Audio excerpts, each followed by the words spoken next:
Gouverneur Morris stood at Alexander Hamilton's deathbed in 1804, watching his friend take labored breaths. A statesman, diplomat, and the author of the preamble to the U.S. Constitution, Morris witnessed the cost of shaping a nation built on fragile ideals. As Hamilton's blood stained the floor, Morris reflected on their shared fears, that the Constitution they helped draft might not survive its contradictions. In signing that compact, Morris would later recall, he expressed his apprehension that it did not contain sufficient means of strength for its own preservation. Morris himself was a character often overlooked in history. Born into privilege, he was a Federalist who championed strong central governance and staunchly opposed slavery. His voice rang loud at the Constitutional Convention in 1787, where he delivered 173 speeches, more than any other delegate, despite being absent for a month. Yet his public achievements were accompanied by private turmoil, including the loss of a leg in a carriage accident and a tumultuous personal life.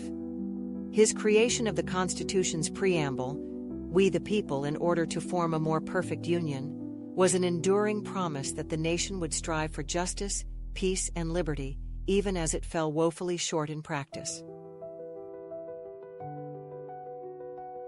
Meanwhile, across the nation's vast expanse, Clara Brown was beginning a very different journey. Born enslaved around 1800, Clara's life was marked by both tragedy and resolve. After her family was torn apart and sold at auction, she clung to the hope that she would one day reunite with her children. Decades later, freed by her owner's will in 1858, she set off westward, seeking both fortune and freedom during the Colorado Gold Rush. She walked over 700 miles to Colorado, where she built a thriving laundry business and became a beacon of kindness, providing shelter and support to struggling miners. Known as the Angel of the Rockies, she embodied resilience in the face of systemic injustice. These two stories, Morris's intellectual battles in the halls of power and Brown's quiet acts of defiance on the frontier, highlight the profound contradictions of America's founding ideals. While Morris and his contemporaries debated liberty and justice in theory, Brown and countless others lived the harsh reality of their absence. Her life reminds us that the pursuit of these ideals often fell to those who were excluded from their promises.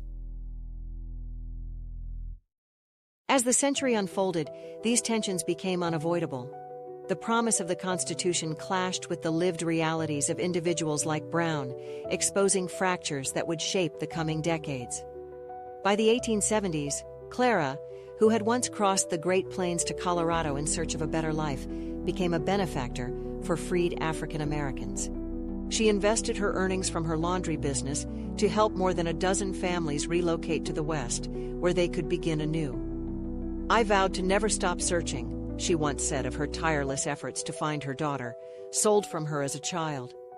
Even as she faced personal losses, including the embezzlement of her hard-earned fortune, her legacy as the Angel of the Rockies lived on through the lives she transformed. In Virginia, another trailblazer was laying the groundwork for systemic change in education. Virginia Randolph, born in 1874 to formerly enslaved parents, started teaching in rural Henrico County at just 16. Confronted with a dilapidated one-room schoolhouse, she planted trees, painted walls, and taught her students practical skills like gardening and sewing, often using her own money. Her approach angered some parents who feared their children were being prepared for labor rather than intellectual pursuits. Yet her philosophy was clear. Education must touch the hands, the eyes, the feet, and the soul. By 1908, Randolph became the first gene-supervising teacher, a role funded to uplift Black schools in the rural South. Her model of holistic education spread across the country, earning her recognition as a pioneer in community-based learning.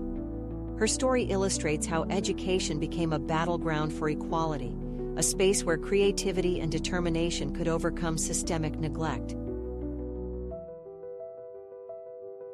By the 20th century, the momentum for civil rights and equality had reached a tipping point, fueled by the determination of those who refused to let America's promises of liberty and justice remain hollow. Among these changemakers was Septima Clark, born in 1898, who believed literacy was the key to empowerment.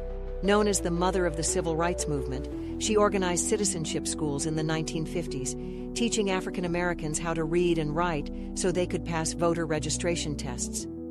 Her work wasn't glamorous, but it was foundational. These stories compel us to act,